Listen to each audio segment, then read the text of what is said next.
Can you inform Abi, because I cannot hear I cannot hear anything from the video.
Well, good afternoon, viewers and listeners, and welcome to another session of the Gasam Bantaba with today's interesting and topic of policy, diplomacy, and good governance in Africa.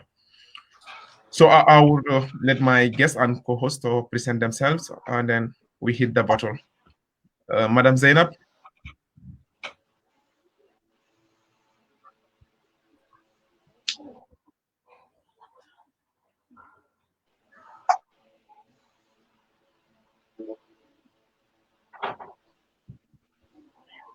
Are you getting me? Okay. Good evening, everyone. Thank you all for joining us. We welcome Mr. Touray and Mr. Rambang Tot for joining us today in this edition of Bantaba Speak Talk. Thank you all for joining us. That's wonderful. Thank you so much, Madam Jallo. And then we're really glad, to have you, Mr. Ousman, and then Mr. Prince. So, Mr. Ousman, kindly tell the viewers. Oh, yeah. Yeah, thank you so much, brother. My name is Ousman Touray from the Gambia, and I'm so glad that I'm here with you today on this great platform of African youths, and I look forward to having a productive discussion. Thank you. Excellent, wonderful. So, Mr. Tot. Okay. First of all, I greet all of you in the word of peace. Salam alaikum, shalom. I'm by name Rambang Tot. I'm from South Sudan, currently living in Morocco. I'm in my final year of master degree, and good enough that I will defend my test on the 7th of November, which is the coming Saturday, to end my master degree. And it is an honor to be here and also to discuss issues that concern Africa, and also to be here on the Gambian student page. I really am so happy and glad that I'm here with you today. Gambia is my second home. Africa is in my heart, and I hope to share my little idea with all the viewers, those who are going to watch. And thank you so much for such a wonderful invitation. That's splendid. Thank you so much, Mr. Todd. So, and for the benefit of the viewers, Mr. Ousman Touray is really pursuing his master's degree in developmental studies in Kigali, and likewise, Mr. Todd, he is a human rights activist, and then he's also the co-founder of the South Sudanese Forum and members of South Sudanese Human Rights for Advocacy. And then, as he said earlier, he will be graduating next week with an MA in international relations and diplomacy. And I think that really speaks about the topic today. So basically today we're going to deal with, what does the policies, African policies, the African agenda. And then when we talk of the policies, also we're talking about the diplomacy, and then which leads to the good governance, specifically the governance in Africa. And then what do we term as good governance in Africa? So, but let's start with the African policy. When we talk of policies, these are guidelines, these are strategies or plans, which directs a particular institution or country. So we use Africa as a continent, and then we talk about the policies. So starting with Mr. Touray, when we talk of policies or African policies, what can you tell us in that? Yeah, Abib, thank you so much for that brilliant question. And as you said, policies are supposed to be guidance. Policies are supposed to be ideas. Policies are supposed to be plans and strategies that we adapt to in order to remedy or in order to solve a particular situation. So they're basically actions or inaction. So we do something new, or we adapt a policy in order to solve something. Now, basically, in Africa, like any other part of the world, we have government. And our government, in it, has a branch called the executive. And under the executive arm of the government, it has a responsibility to champion the policy formulation for a specific country. But then Africa as a continent also has a board, and that is the African Union. And the African Union is where all African countries have been represented. And in it also they have agendas which are informed by policies from various countries, of course. And then they sometimes at the top adapt policies in order for other countries to develop from and learn from. So basically, there is no development that can occur without it being strategized, without it being in a way that it is planned, in a way that it is initiated by individuals at a very grassroots level, and then how it can also ignite through the individuals in order for people to participate in it, in making sure that they get results. So policies are necessary at the national level, and they're equally necessary at the continental level. So Africa has adopted policies as a continent, and we have adopted policies at our national level. So maybe when we look at the discussion in further, we will get to deal with some of these policies and what are some of the policies that we get right and what are some of the policies that we get wrong. Why do we get them wrong, and what can we do to adjust through? Beautiful, and that's excellent. That's a brief, connection of what those policy means. So, Mr. Todd, you as a human rights activist, and a diplomacy. When you talk about the policies, what can you share with us? Policies, rather. Thank you so much. I just want to say thank you for the opportunity in order to discuss the issues that concern the Africa policy. and also to look into the continent in general. As my brother said, there is no any country or any, any continent that can actually function or work without the policies that are set in the place. Policies, it means the data collection. What are the data collection? What are the important things that's supposed to be done? And then looking into detail, we have to, to make this policy, to put it into the guideline in order to work. But if you see today, when we come to Africa, when African Union was created, most of the African Union, the Pan Africanists, we could talk of Kwame Nkrumah, Julian Nyerere, Ahmed Sekou and so many leaders. The time Africans were actually struggling for the independence. So there was set policy that was set in the place in order for all African countries to unite under the one leadership. But based with the ideas of colonialism and the imperialism that was used by the European, they influenced most of African leaders in order to divide themselves and come up with the African Union, which undermined the unity of African citizens. So, based with all the problems that are facing Africa today, and as we discuss this idea, we need to look deeply. What are the problems and what are the policies that were set in the place in Africa? When you go into all Africa countries and even in the African Union is financed by the European Union and the United Nations, which make it not an independent institution that could actually help and implement the policy of African country or to finance the country that are suffering. So, as a lawyer and also as a diplomat, as we are going to discuss more into detail, I think that today's discussion will give us more ideas and the viewers to know exactly what are the problems and what make North Africa great, the Africa we all expected.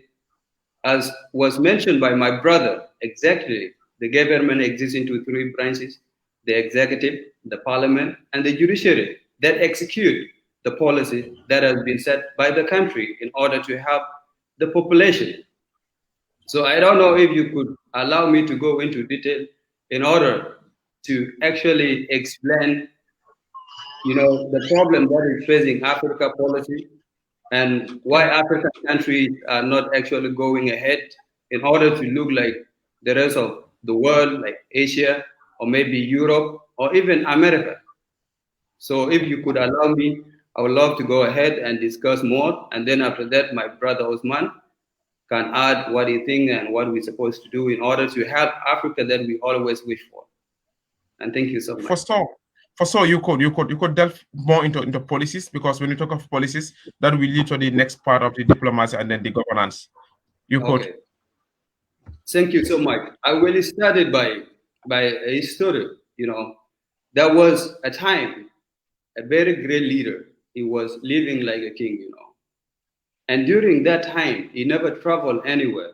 He have a lot of security guard. A lot of people protect him. And he have so many wives, as we have known in Africa, in many parts of African countries. One man can have more than 10 wives. So for him, he was living peacefully. And one day, he decided to go and move in the rural area to see what is happening to his own people. And then he find certain family members. These people were very, very happy, The two family members, a wife and a husband, and they have their kid. So they were very happy singing those traditional songs, like African melody. And then he said, what makes this family so much more happy more than I? And then he was told that because these people, they never see anything called money. So if you give them now money, for them, they will never unite it. And he could not believe that. So what happened is that the security asked him that to give him some money and then try to see how the family will live. So when they went back, he gave the money to the security at night, and then the security man come and put the money at the door of the farmer. So when the farmer woke up in the morning, he find a lot of money. He could not believe, because something that he never see in his own life. So, as the man passed by, the farmer forced his own family members to work more harder in order to get a lot of money rather than to invest. So what happened is that the wife fed up and said, at least we should send our kid to the school, at least try to renovate our house, at least have a good life. We already have enough money. Why should we aim for something that we do not have? At least let's try to invest in what we have. And then the fighting is started in the family, and the family get divided. So when the rich man come and say, what happened to these family members? The security say, these family members are divided, as I say to you, based on the issue of the money. So why do I say this? When the founders of African country start the revolution in order for African country to unite, we do not have any excess of money in Africa. We do not have, any kind of, the world technology that we have today. And the farmers, those who were living in the villages, were the ones that were supporting the revolution. They were supporting the movement in every country in order for the people to be free from the marginalization and the slavery that has been forced into them by the slave masters. So who was the rich man? The rich men were the Europeans. So when they see Africans were united, they say, what could make these people much more happy? And then the partners and those who were supporting the slavery of Africans, they said, if we give them the independence, they will fight against themselves. So what happened is that when African country got the independence, most of the leaders, they start fighting for the self-interest, they start fighting for their personal interest, and they forget the struggle they were fighting for when the farmers were united, because they were all the same. So what happened is that all African countries were divided. So now, if we have a good policy in Africa, imagine that in the Gambia, we have the president, and the president is part of the executive. Then we have the parliament, and then we have the judiciary. And these people are the representative of the people. They were elected by the people in order to represent them in the government level, in the state level, and in the Buma level, and even in the county level. So what happened is that each government, every country in Africa is supposed to set a policy.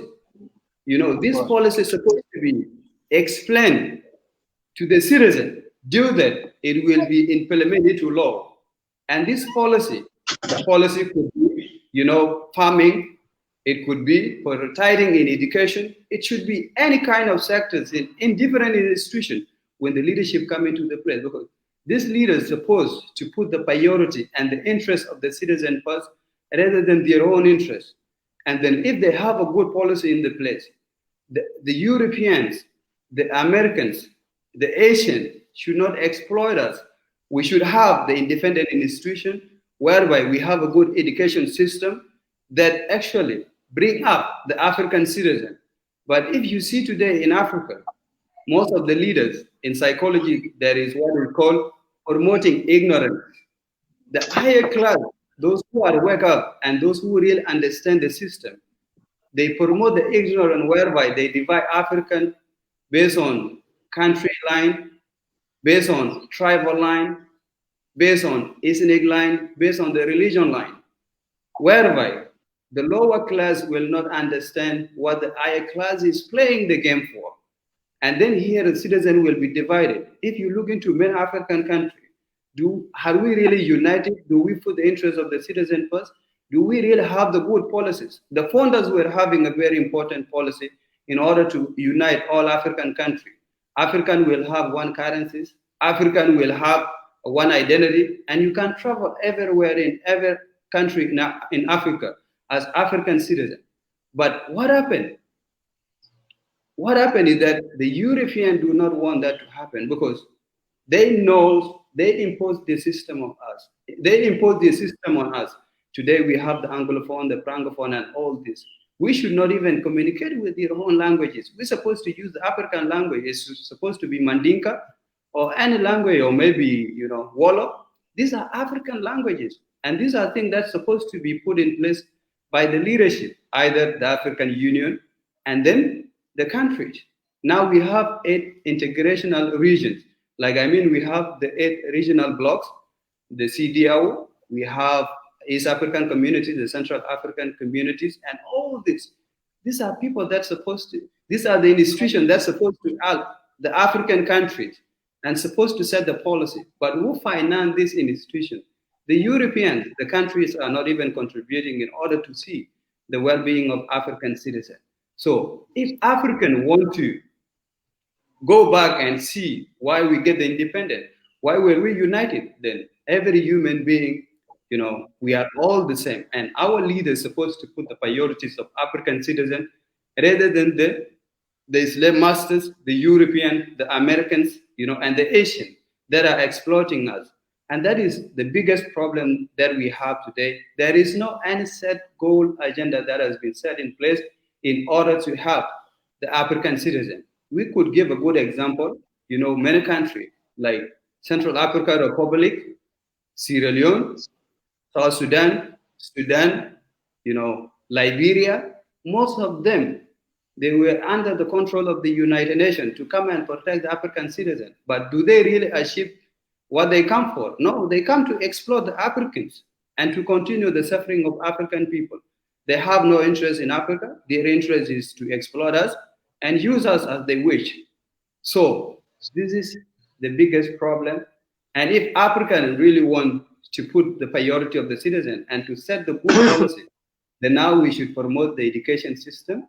We should promote our culture, our tradition, whereby we attract the foreigners to come and invest into our country, whereby if you look into the United Nations Charter, it says every country is independent, either is small or big. But are we really? That is a big problem we have today. We do not prioritize, we do not have a policy in order to help those who are suffering. You can give a good example in Gambia. Most of the citizens today, the government have no policy to unite all the citizens. And most of the citizens are divided based on the ethnic line, whereby I have to support President Adambor if he come from my school, or maybe Jalo, or maybe someone, okay, maybe Abib is supposed to be the president. If I come from his own tribe, I have to support him. Either he's doing the right thing or not. But the citizens supposed to advocate and have the government. What is the policy forward? What are the agendas that are set in place by the government? Do that it could help the citizen to understand the policy and implement it. And this could give Africa the light in order for us to move forward. And these are the things that are facing Africa, and these are the problems that we are facing today. So I will stop here and I'll listen to Ousman and then ask the rest of it because the topic is for two of us, not just me alone. And thank you so much.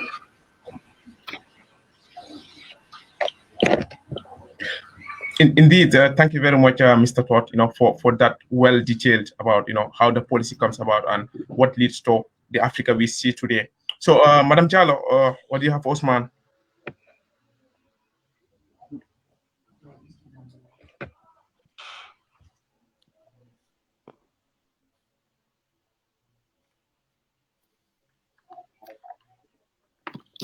I guess, okay. Thank you so much, Mr. Rambang, for that beautiful presentation. This question goes to Mr. Touray. After what Mr. Rambang had already mentioned, what do you think are the key aspects that should be considered when that should be considered by our leaders when making this domestic policy?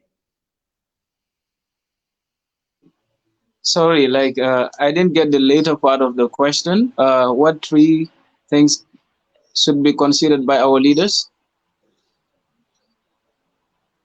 Yeah, what are the aspects that should be considered when making or when creating this domestic policy?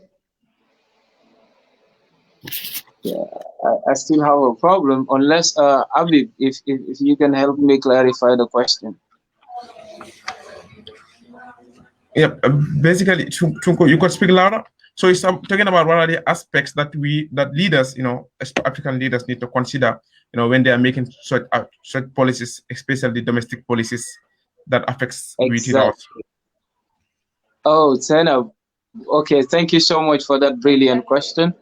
Yes, you're very right, and I will salute my brother for dealing with the intro, very well. Well, looking at the policies that we adopt in Africa, in many instances, in developing a policy, it has to have a formulation process. And it starts with the data. What are you trying to solve? What are you trying to introduce? And why does it matter? So in doing so, you must make sure that it is informed from the bottom and not from the top. Now, we have this top-down approach and bottom-up approach. And in most cases, African leaders, African government adopt policies from the international level without being put or without putting it within the context of the African reality.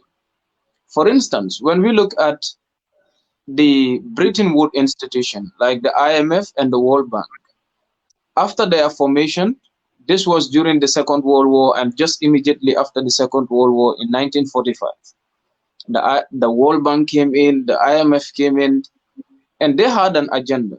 And the agenda of this was the World Bank will provide assistance with long-term policies and long-term development plan for developing countries by giving them financial support.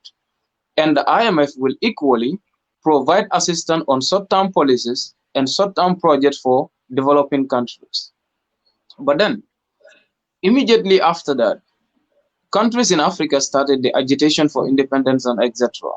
So in the 1960s and etc., when most African countries gained independence, and of course, my brother talked about the formation of the African Union in 1963 and etc. Then all these institutions came and they had their policies in their Eurocentric form, in their American view, and then they introduced these policies to developing countries. Now, Africans, this period, most of whom did not take their time to scrutinize these policies, to say, what is there in the interest of the African society? What is there in the context of the African? And how can we make sure that these policies matches the desired development that the African society was looking in for? So this wasn't the case.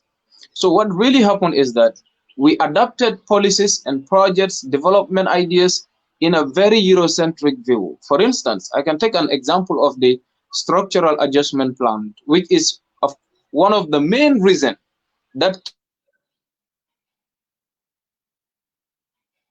they venture into things that they have no clue about.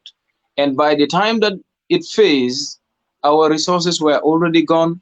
African societies were not capacitized. Our governments were losing the way, and there were no set pattern for African development. Now, if our leaders want to get things right, they must make sure that we no longer have to import the policies that we adopt in Africa, but it has to be informed with the context of the African reality. How do we make sure that we use the bottom up, whereby decisions that are taken at the at the African Union are informed by the national realities, and decisions taken at the national realities are informed like by the regions or district states within our particular countries and etc. And even at the state level, at the region level, let the decisions be informed by the district level. How do you make sure that even at the district level, decisions are informed by the village, town, cities, and etc.? So that is how you formulate a policy. That is how you create a vision. That is how you create a program. So that if you adopt it at the national level, individual, that is the stakeholders, the people, and etc., see themselves in it because it comes from them. That is what enhances participation. That is what shows belongingness. That is what shows responsibility. So people participate in it as they own it. It's different from when you just come and said, this is what we have for you. So it's either they take it or not. So you come to realize that most of the policies that we have in Africa, those are some of the challenges that we adapt them, but people don't even know. I can tell you with different programs and policies here, even in the Gambia, whereby the government of the day will just get up and say, we are adopting a policy so from this particular year to that particular year. Ask the people to whom the policy is meant for. What was your input in formulating this particular policy? They have no idea. So how do you expect people who has no idea about the policy, then you want to help them in registering development for them? And another thing which is very key, and my brother made mention of it, that is language. Our policies are sometimes put in a very beautiful English language, very beautiful French language. Take that to my grandmother at the village. She has no clue. She has nothing to say about it. And they are the individuals that you are targeting. You're putting a policy in a language that they don't even understand. How do we make sure that every individual to whom a policy is meant for, whether it is in this time or not, their input are reflected? You have a communication in policies where individuals are going to see themselves in. And another very key important thing is we need to consider sustainability. You don't create a policy for a tenure. That is the African reality today. Policies are motivated by political view, whereby a government come to power, design a policy based on the objective of the political party and not the objective of the people. It is not, policies are not about next elections. They are about next generations. So we must be able to distinguish this to make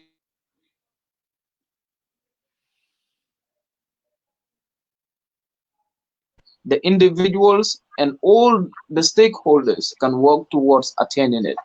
Thank you.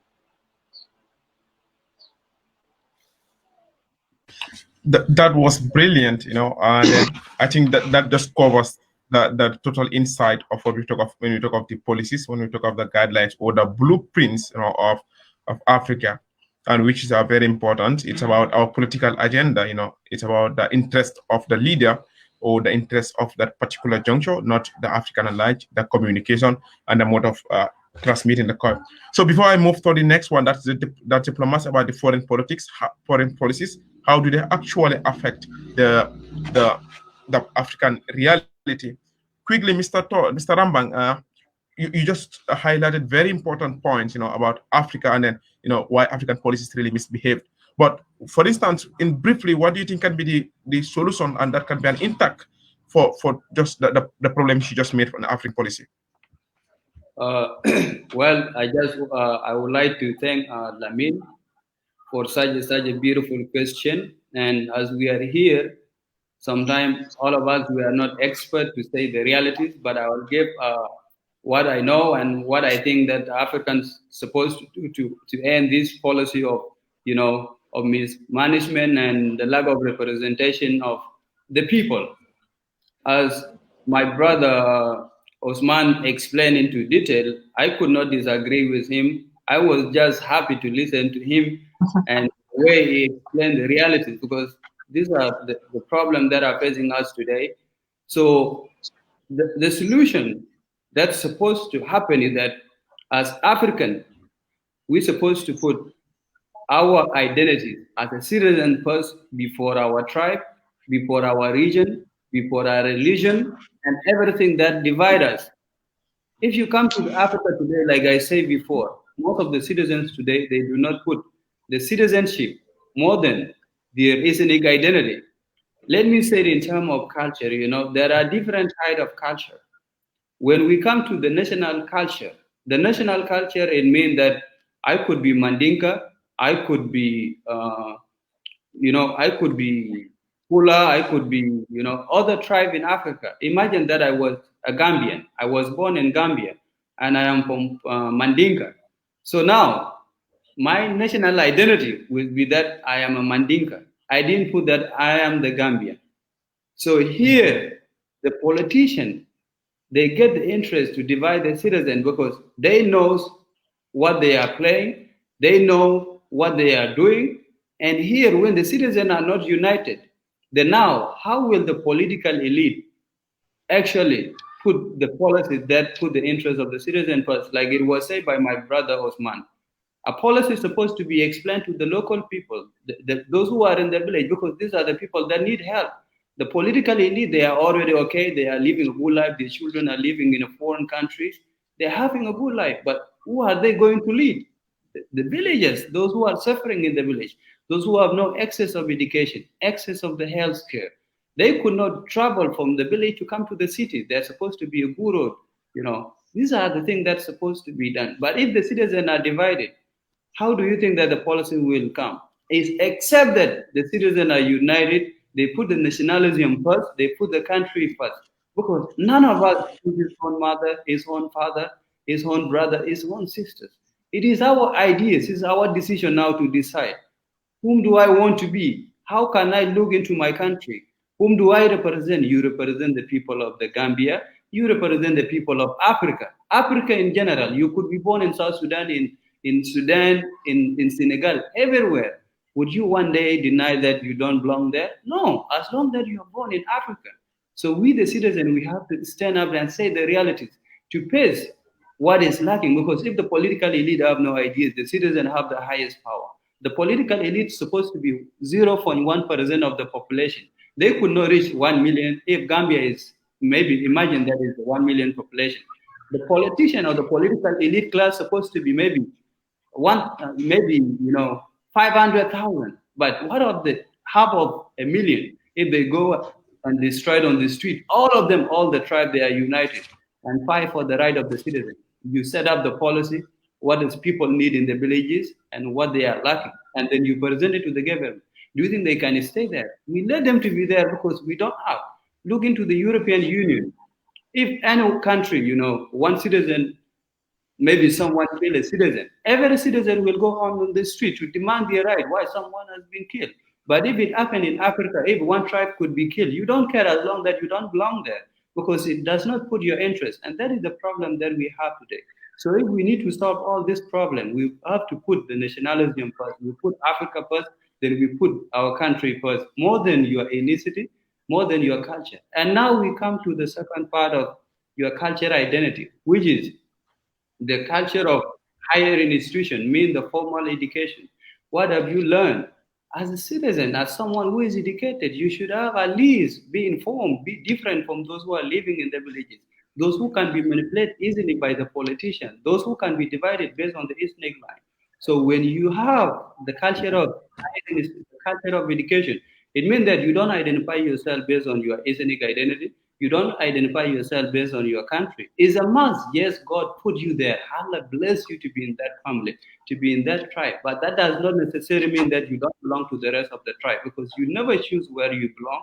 But God put you there for different reasons. And it is our task as a citizen, in order to put the interests of African first, to lead and be a good example like what has been done by Ousman. Ousman now is known by every African citizen, except those who are in the villages. The videos, the speech that he gave, everyone watch everywhere. Has been shared by different people in Africa, the African in the continent and the African abroad, and it has touched so many million like me. And this is kind of a citizen we need, someone that put the interest of Africa first, not his own interest. Now he's educated. Yes, he could work and get a good man and a good family member. But if the Gambian are suffering, the African are suffering, what life is this living? We will be dead tomorrow, but what legacy are we going to leave?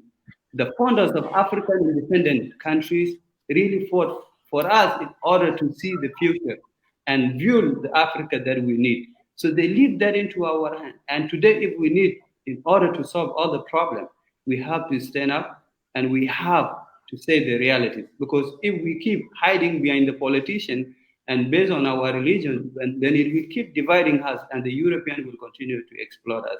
So that is what I can add, and thank you so much. Brilliant, Mr. Rambang. Thank you so much for that.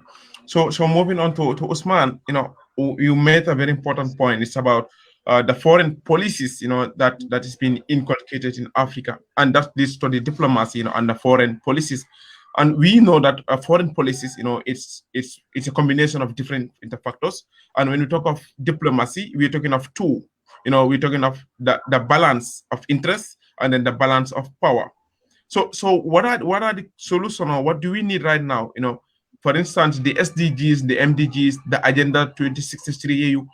These things are just being brought. These things are just being put into black and white, and for just our people to adopt. What do you think Africa really needs right now to set these foreign policies, and we have an Africa that we want? Yes. Thank you so much, Avi, for that question. Um, Basically, Africa as a continent need to be set. As you said, when we talk about foreign policies, we're talking about interests. Whether we know it or not, every country's foreign policy is seeking her interests in a relation with another country. So, how do we make sure that Africa as a continent puts its interests in the table at the top? But we can't do that considering what we have in the stock market. Our stock market is resources, raw in its form. And we don't have factories, we don't have the industries, we don't have the market within the African continent. So what do? Individuals who build their factories, build their industries, build their market, comes to the African continent with paper money in exchange with our valuable resources. Now, something is very, very important. If Africa as a continent want to move, we must consider our trajectory in development. When we look at the Agenda 2063, it can only be attainable if Africa is ready to break the barriers within the African continent. And that is these borders within Africa. They mean nothing and they undermine the market within Africa. I spent so many days, here in the Gambia, trying to look for a flight to go to another West African country, and it is still difficult as I'm speaking. And if I look at flights coming to the Gambia, and I look at flights to Europe, I can get instant flights within days, no difficulty. That is what the Africans need to consider at the highest level. Trade in Africa is put in a way that it doesn't develop within the African continent. We find it difficult to trade among ourselves. We find it difficult to interact within ourselves as a continent. We find it difficult to have platforms where we come together as a continent and talk about a continental problem and tailor a solution for the whole continent. Today we have the free trade agreement. Some African countries have already ratified it. We're talking about, its implementation now. We're talking about 2021. Somehow it was affected by the COVID. There is high expectation that Africa is going to do better. But then we must consider who we trade with and what are their interests. We cannot continue to live in that chain where Africa will be taking resources to the West for them to bad element of it to the Africa and sell it to us again at a very high price. We can do away from it, but we can only do that when we have a transformative development. We need to build industries in Africa. We need to build the factories in Africa. We need to build a market in Africa so that we can do all this intertrade among ourselves. Rwanda, for instance, has a policy called Made in Rwanda policy, which is just amazing. Imagine made in Rwanda. You walk into their supermarkets, you see made in Rwanda products. Go to other African countries and walk into their supermarkets. What you see is made in China, made in the US, made in Brazil, made like as if we produce nothing. So that is the problem. And we must do this by starting with the small industries, starting with the shoes, starting with the belts, starting with the clothes, starting with small items, making sure that we hold to them. Look at food self-sufficiency. How do we make sure that Africa as a continent feeds itself? Because if you don't feed yourself, you don't have that security at the international level. And at the same time, if you are not independent, if you cannot sustain yourself, there is nothing you can do in balancing the power politics at the global level. And this is where Africa has a problem. If China walks to the United Nations, the world has to listen because China has something that it offers to the world. And once it no longer does that, every part of the world is affected. Africa equally feeds the whole world today because we sat on resources that every corner of this earth need in order to survive. But then, how do we make sure that we value those resources?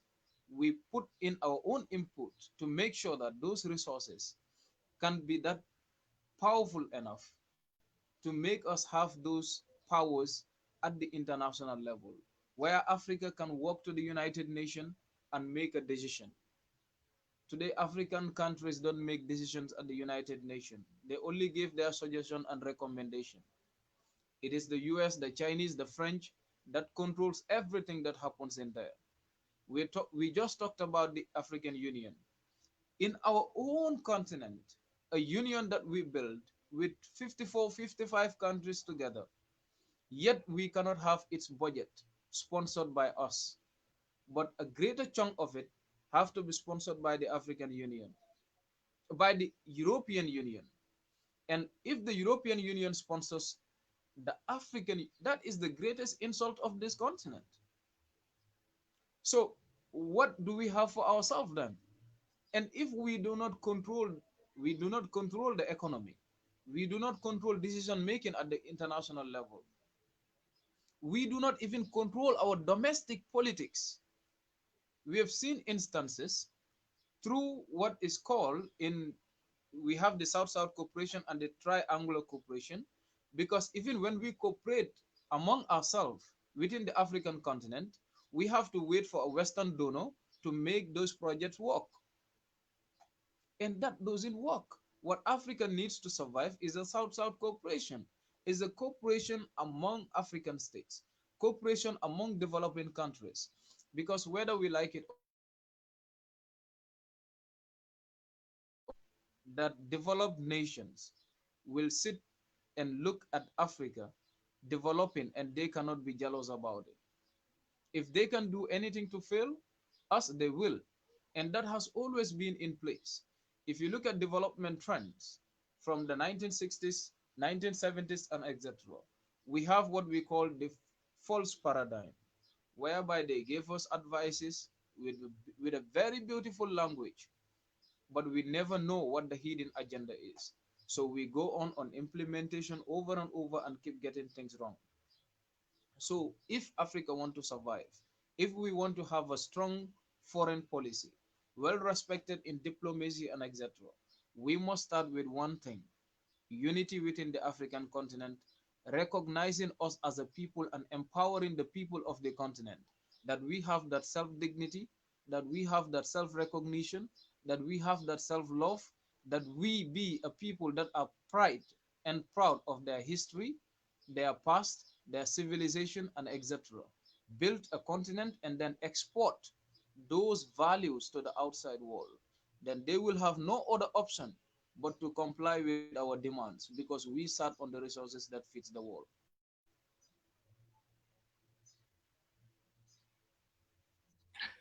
You know, that was very brilliant. Tunko, by analyzing, what the man just said, that's the basic thing we need. That's the solution Africa needs. If and that's the greatest insult, in Africa. It's very sad that Africa do not even have a voice in the international level, and at the same time they're using our name and our home as a resources to feed themselves. It's really sad. Tunko, what do you have? Usman, thank you so much. I think it could not be said better. Like he had mentioned everything that is like leading to the ineffectiveness of the African Union and everything that has to do with Africa. So, Mr. Tosh, like Usman did mention of this heavy dependence of Africa on the Western world. Do you think that this heavy dependence is leading to what we call neocolonialism in Africa?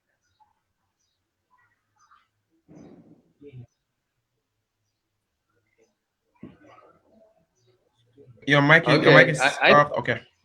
yeah. Okay. It's a very, very, very, very, very good topic. I could not disagree with Osman because all that he said are the realities that are affecting us today. So I will just add and also add what Osman said. Let's just come and look into the United Nations because now if we talk of the foreign policy, even if you look into the Convention of 1963, the diplomatic relation 1960 of 1961 of the consular relation, all these were created by the Europeans. I mean, the white man created all this in order for them to put their interest. There was no any African that was in the Convention of 1963 concerning the diplomatic relation. There was no any African in 1945 during the formation of the United Nations. Africans were struggling during the independence, but these people put their interests first in order to relate it to their tradition, to their culture, and their way of life. So now, if you come to the United Nations, you know that we have 15 permanent members of the United Nations. I mean, 15 members of the United Nations and 5 permanent members. These 5 permanent members include the USA, China, France, and then the rest of the country that are the permanent members to the United Nations. So, if we talk of the foreign policy, the diplomacy, what's supposed to be the African diplomacy? We just copy what is in the West, but we do not have our own policy. And then if we come in to look into it, into details, and to see what Africa is supposed to do and how Africa is supposed to be great. Now we have a problem here. What is the problem? Because we just adapted a system of education whereby it's not a system of education that has been set by the Africans. I could study in English and go to the universities, have a PhD, but that is not my mother tongue. But if you look into the European, that is the language they were born in, and they know everything into detail. I could not go and negotiate with someone in English. That is the reason you see the Japanese, the Chinese, the Korean, they use their own language and someone have to translate it when they are negotiating because they know what they say. And it concerns their interest, not the interest of the other country. And that is the problem we have today. When those who are appointed in the United Nations, in international organization, they do not represent us because they do not have the capacity that is needed to represent the interests of Africa. Good example.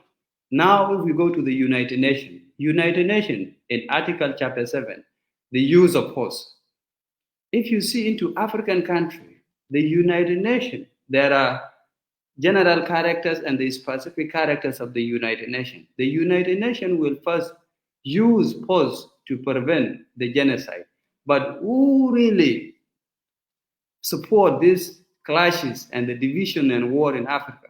The Europeans, the white men, they sell out their guns. When there is a war, there is a conflict of interest whereby they will sell their guns, and then we have to pay them money to kill ourselves, we, the Africans.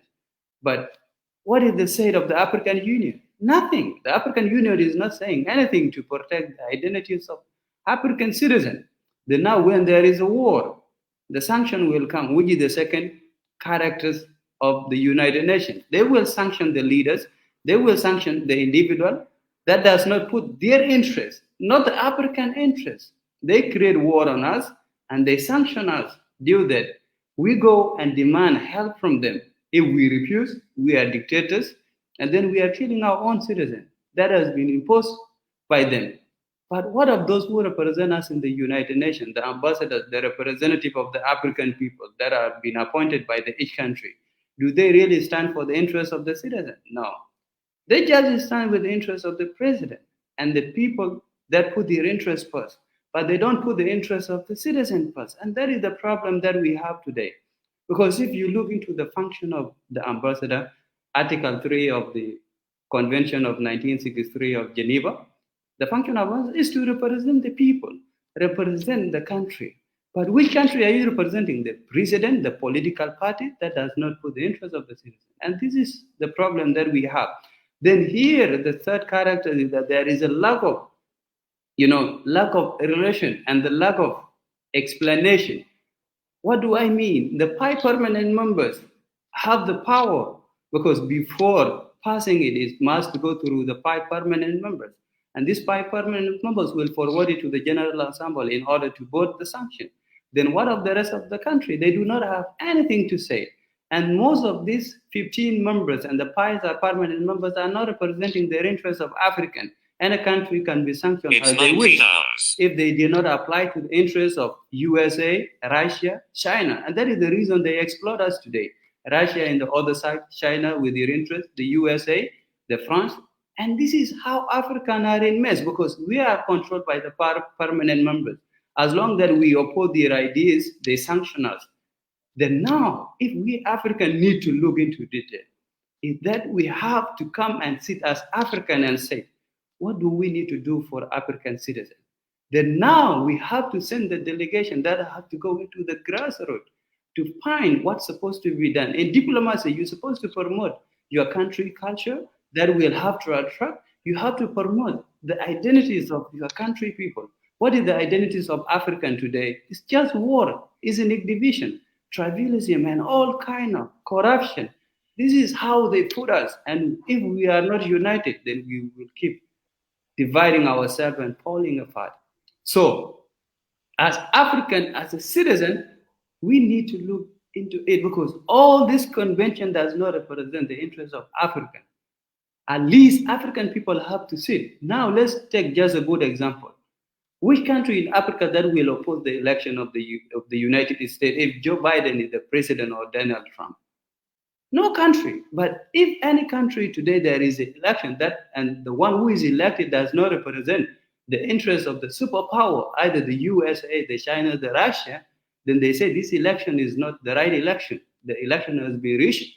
There is a corruption there because the person who is going to come in power does not represent their interests.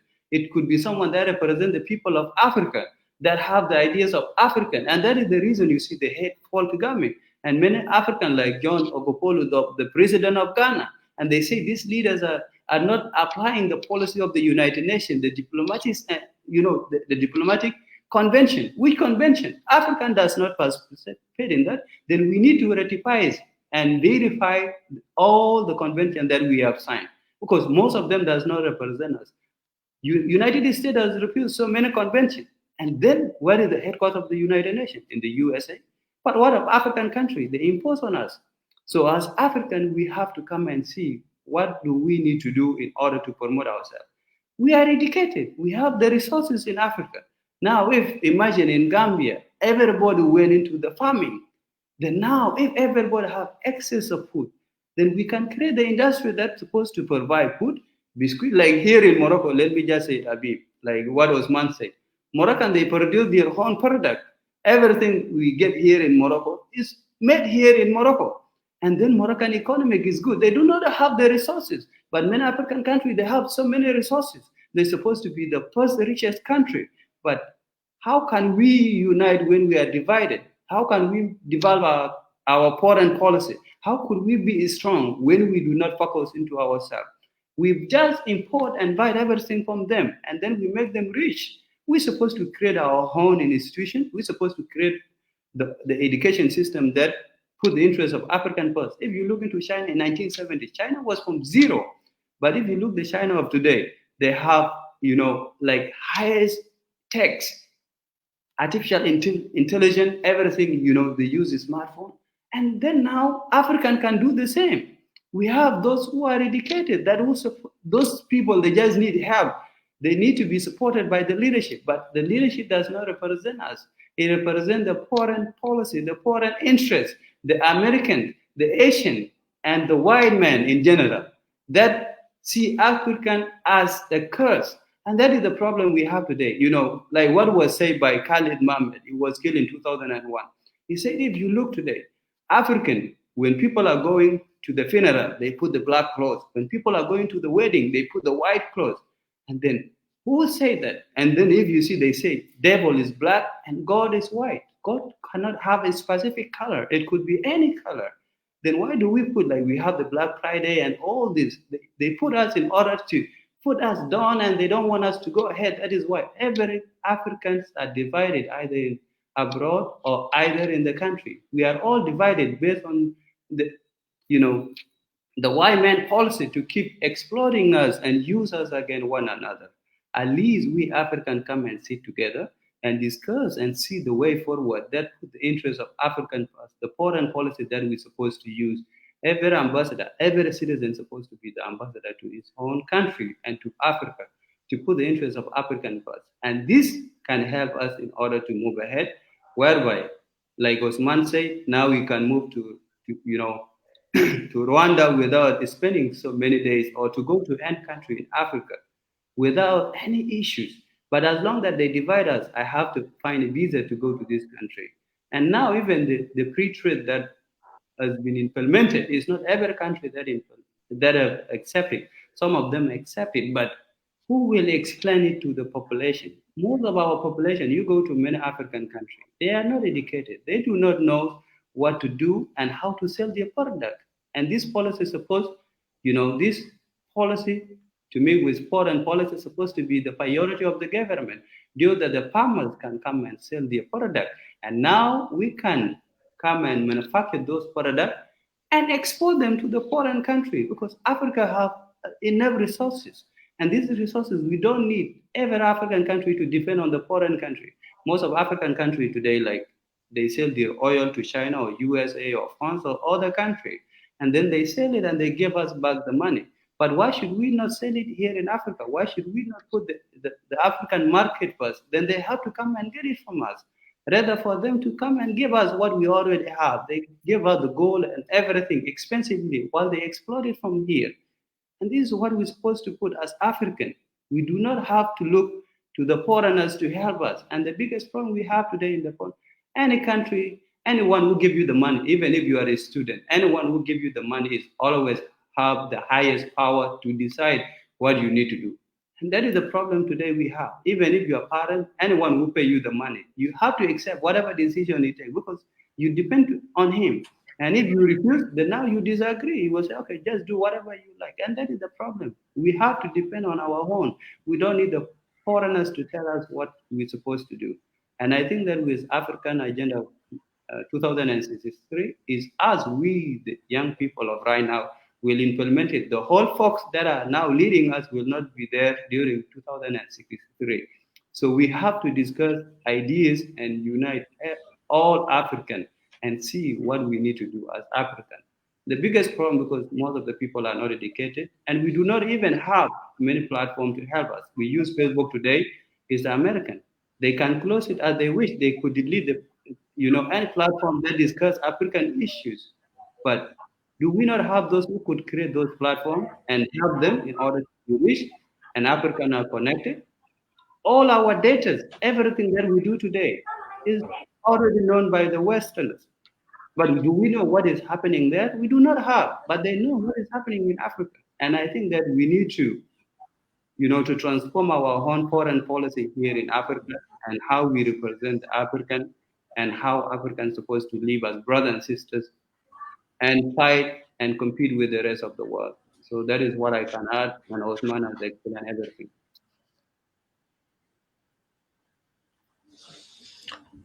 That's really brilliant. I'm really glad. So basically, it's Africa is more about the personal interest, not about the collective interest. And I think if from your voice, it means Africa got independent, but it's just a formality. Africa is never from the Europeans still. The Europeans are still controlling us, and which is very sad. So just moving on to the last touches, and which is the governance. Tunko, concerning the governance, you realize when you talk of the governance, we're talking of the manners in which the people exercise their authorities. The way politics is being exercised in Africa, and how do Africans react to the governance? And when we talk of governance, we have the bad and then the good governance. Obviously, Africa needs the good governance we want. But to go to your own expertise, you can get one of them, and then we get about the governance, and then which governance do we need in Africa? Well, yes. Thank you so much, Habib, for that question. Well, when we look at governance, often we confuse governance and government. So basically, the government is the instrument, and the governance uh, is the broader perspective. It includes the instrument, that is the agency itself, the government, the govern, and the processes in it. So in many instances, from independence to date, we have experienced all forms of governance system.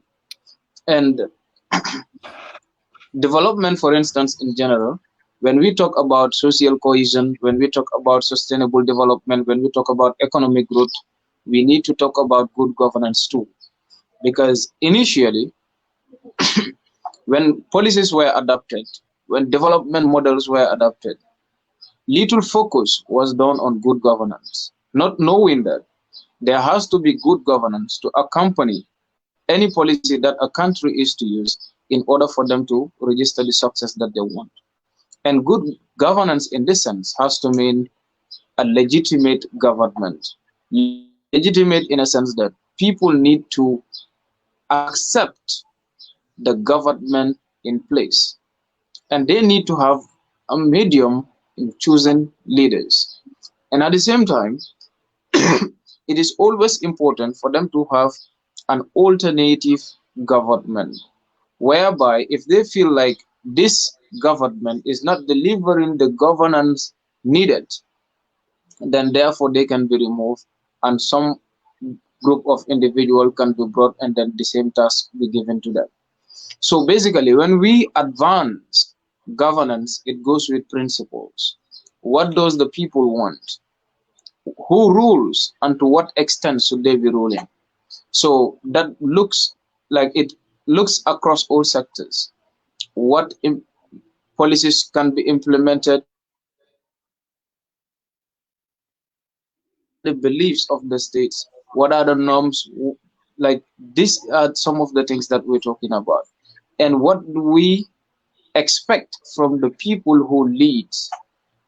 And then what are the strategies in leading? What are the plans in leading? What can take us from point A to point B? So those are the strategies, procedures, and etc. And that it is true that we have policies that we adapt for short period of time, we adapt policies for long period of time. So all this is embedded in governance system just to make sure that we can deliver results to the people who put government in office. So now, Africa as a continent have great experiences. We've seen great leaders with principles, with governance experience that the continent has, and it was just amazing. We can talk about the likes of Thomas Sankara with a very short time, within 3 years, 4 months, and etc. But yet he was able to deliver something that a whole generation of leaders could not. And that is why, even if he was there for a short time, yet we remember him over and over and over. So we equally have other leaders like, Nkrumah, Julius Nyerere of Tanzania, and others. They went in, agitate for independence, set, countries, set their development, put people, together, and etc. But then we equally had another experience of leaders who came into power, but then were not ruling in line with the realities of the people. They were not ruling with the wishes of the people, but instead ruled with their own wishes and etc.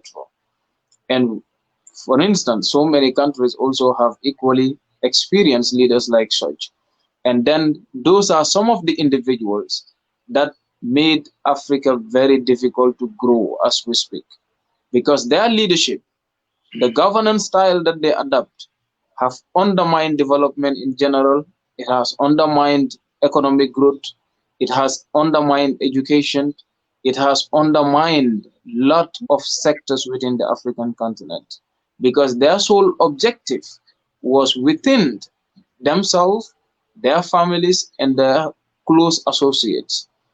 Those are some of the things that made it difficult for so many African countries. Even though as we speak, we still have the challenge, but yet we have countries moving forward.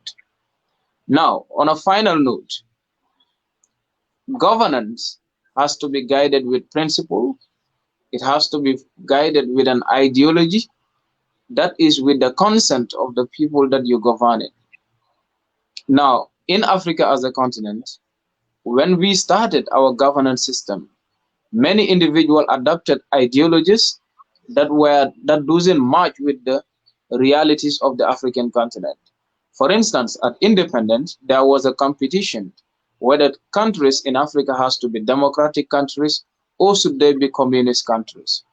At the time, it was a big war between the communists, the USSR, and then the United States of America and some European countries. That if countries gain independence in Africa, they need to be democrats to create more market and more relation between America and them, or should they be communist to adopt more, style from Russia and etc. and etc.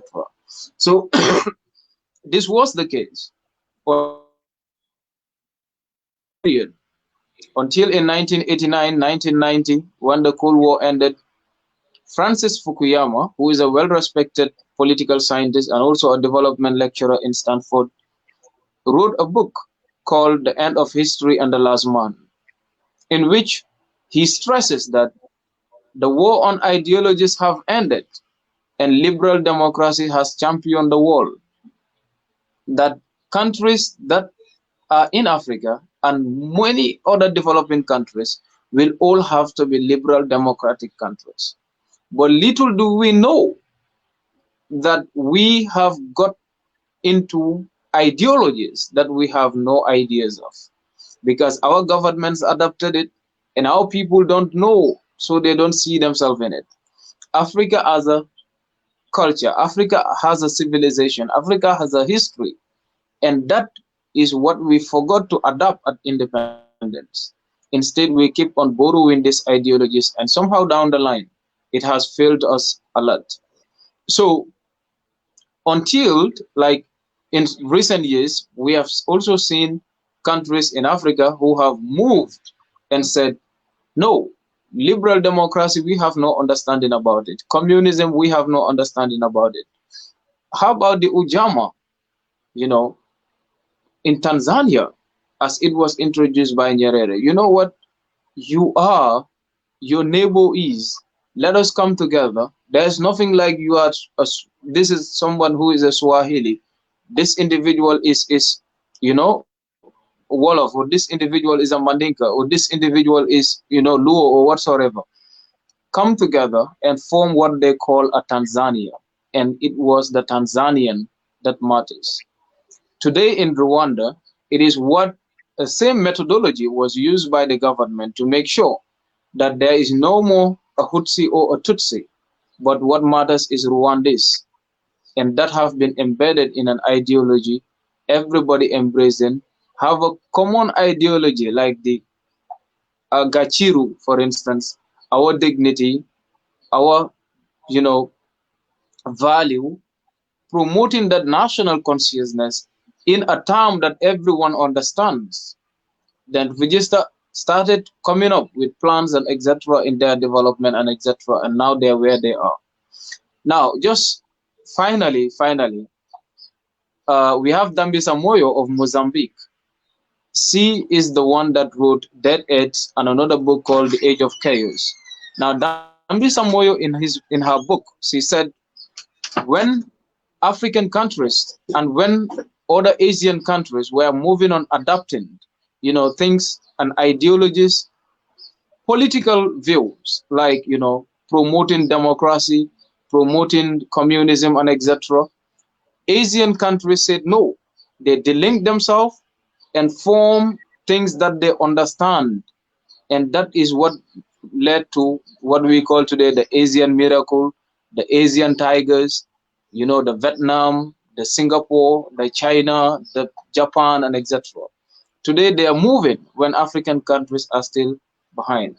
So maybe we got it wrong by not, delinking or by not promoting the things that we know and then adopting things that we had no clue of. So, in order for Africa to move today, we need a national consciousness, we need a regional consciousness, and the spirit through which all African countries have to come together is called Pan Africanism.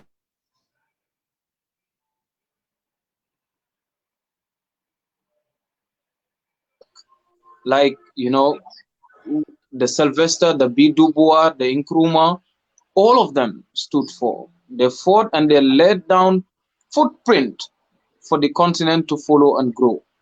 We have for so long abandoned this philosophy, abandoned this footprint, abandoned this way of life, abandoned this ideology that is cooked in the interest of the African continent. And we have to adapt it in order to move forward. So thank you so much. Indeed, that's the only thing we need, and the spirit is the Pan-Africanism. I explore that we all, have that spirit and the mentality of moving Africa forward, having our common interest. So quickly, Tunko, you have something for Mr. Rambang. We apologize for the time. We consumed 15 minutes above. So quickly on Mr. Rambang, so that he can also conclude. Okay. I just want to thank Ousman for just before Ousman leaves, just sorry. Okay, I'll try to make it brief because most of the thing. I just have a question before Ousman leaves. Okay. Can I go ahead or? Okay. I hope all of you can. Go ahead.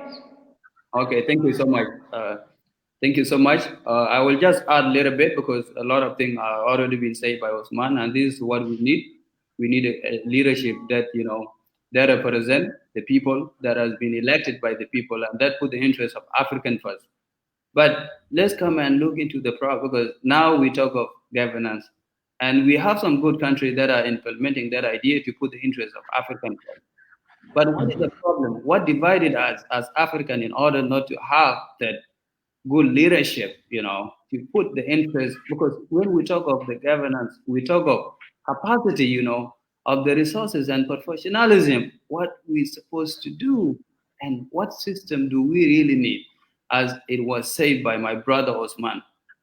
Africans have to look into themselves and see what we need, not of, liberalism, and all kinds of socialism, communism. They were all ideas created by the people like African students. Someone like Osman, like you, Abib, and me, anyone can create an idea that's supposed to have and put the interests of African first.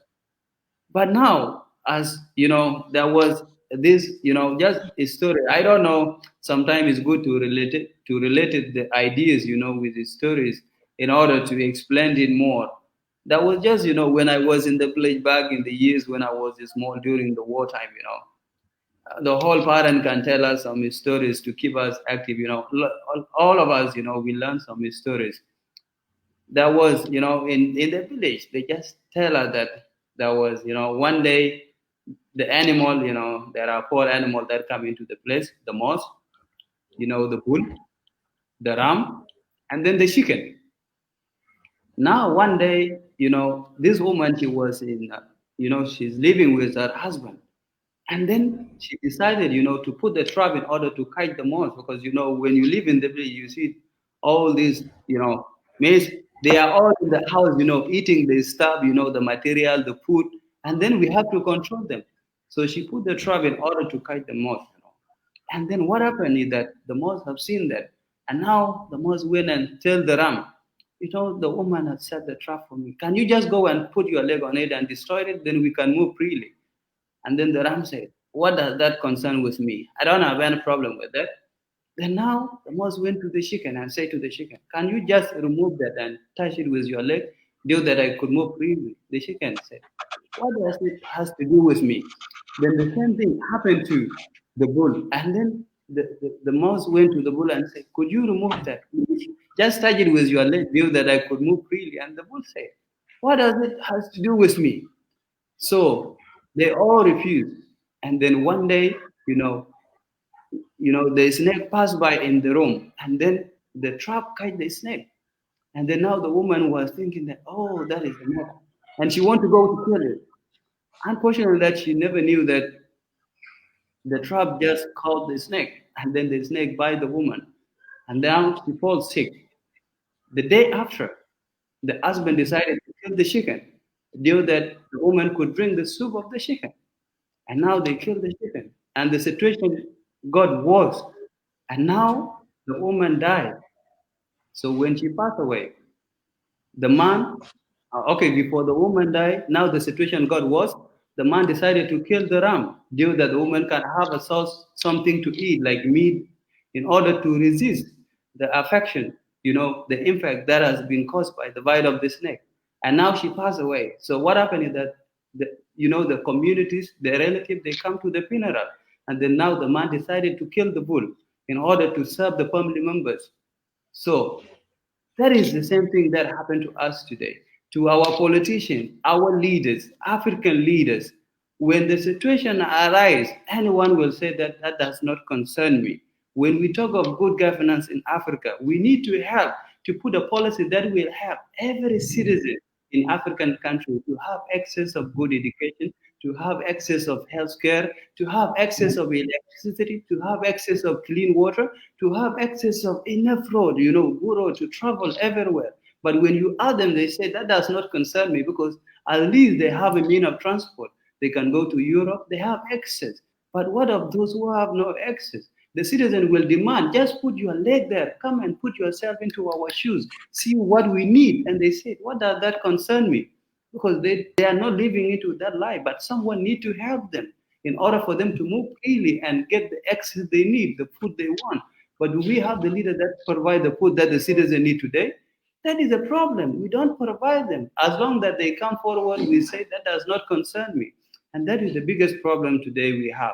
When you go to many African countries, as you, Abib, today, you want to meet the president, and then maybe you have a very important project and you want to present it.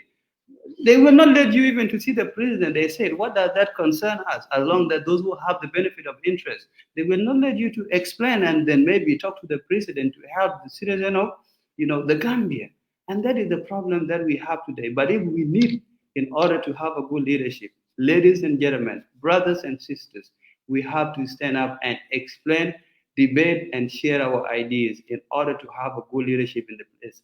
Everything has already been said by Osman, and I don't need to repeat the same thing.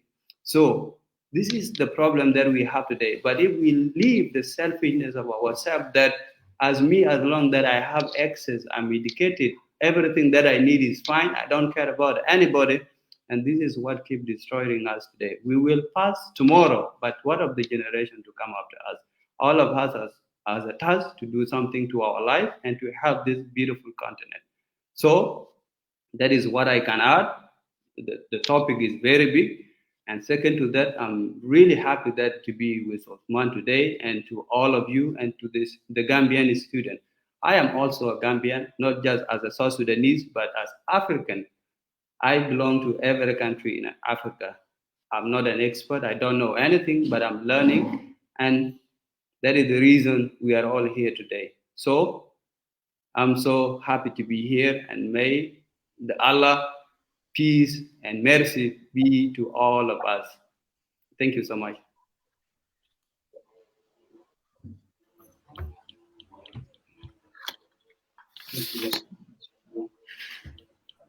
That was really brilliant. I am really touched and inspired. Thank Thank you you so much, so Mr. Rambang. Tunko, could you maybe kindly conclude with Usman, and then we call it the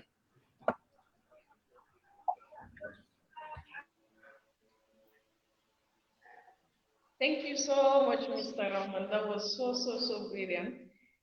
Usman, just before you go, we know that you are running out of time. I just wanted to know, and then maybe the viewers may want to know what does Pan Africanism means to the continent. Huh? Sorry. Uh-huh. Again, I was like, I, I I could said, not get you well.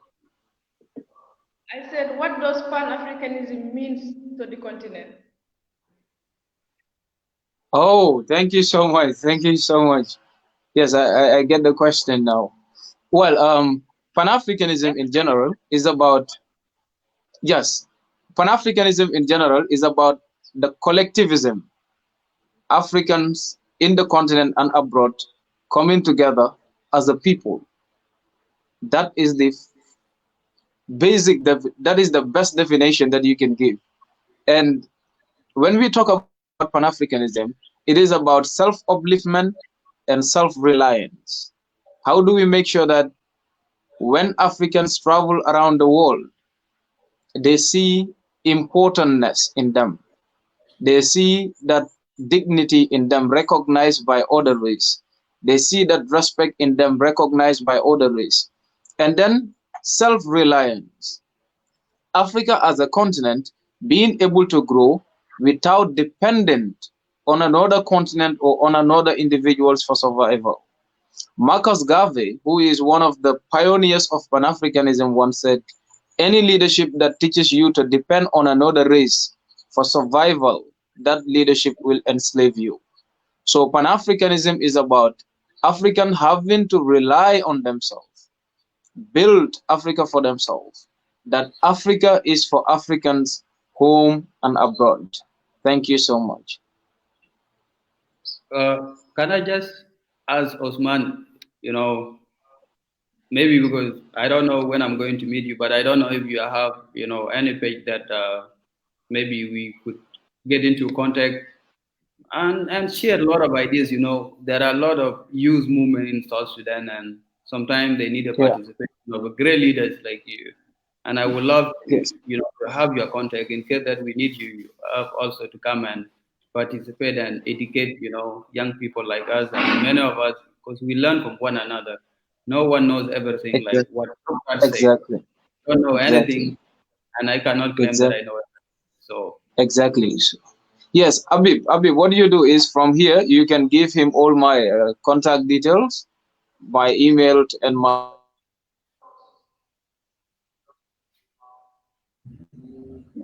what we can do together. I'm already in touch with people in South Sudan, some South Sudanese in Makerere University in Uganda, some South Sudanese in Australia, and some South Sudanese even in the US with some other organizations as well that are championed by South Sudanese. So we just have to get in touch and then we'll get things, working. Thank you so much.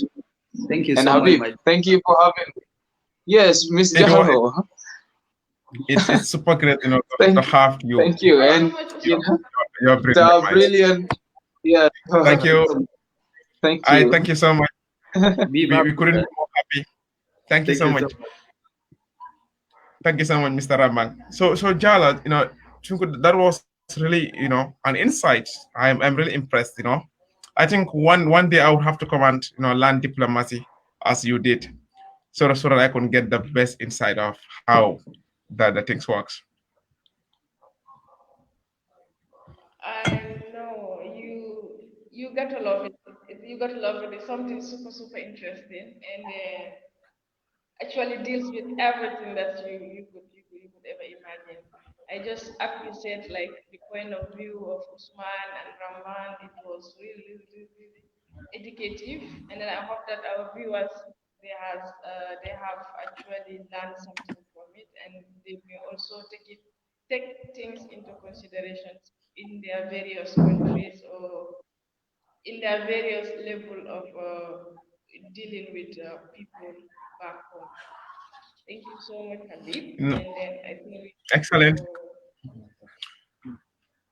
go. Yep. So, and then thank you very once again for the viewers and listeners, for paving your time and to join this Bantaba. As it's always every end of month, stay tuned. We will bring in interesting and well educative, topic concerning the Gambia and then Africa at large. We need an Africa. We need to be a proud African, and we are the one who's to develop Africa. So until we see again, it's a bye bye from us. Thank you so much. Good night. All right, night.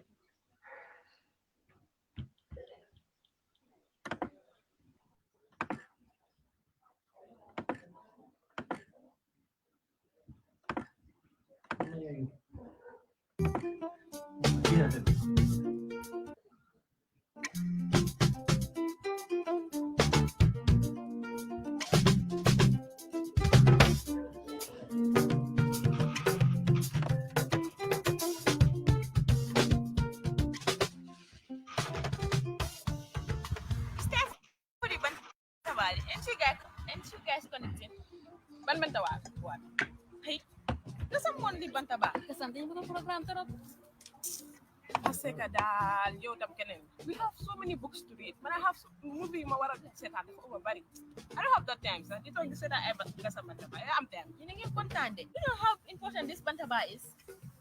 Gasam, the executive, they are organizing all these activities. The Gasam Weekly Watan, Gasam Monthly Bantaba, capacity building training, etc. This year, Gasam has brought to you a new program called the Gasam Bantaba, which comes to you Monday. People from different walks of lives are invited to discuss various topics ranging from education, health, politics, entrepreneurship, sport, culture, etc. And I believe these discussions will be very important to us as students and also as future leaders. Gasamians are urged to follow these programs and also support our social media platforms by subscribing to our YouTube channel, following our Instagram page, and sharing videos. We can also urge our friends from other nationalities to be following our program as we portray the youth of Gambia. You are right. You are right. Gasam, suñu Gasam la.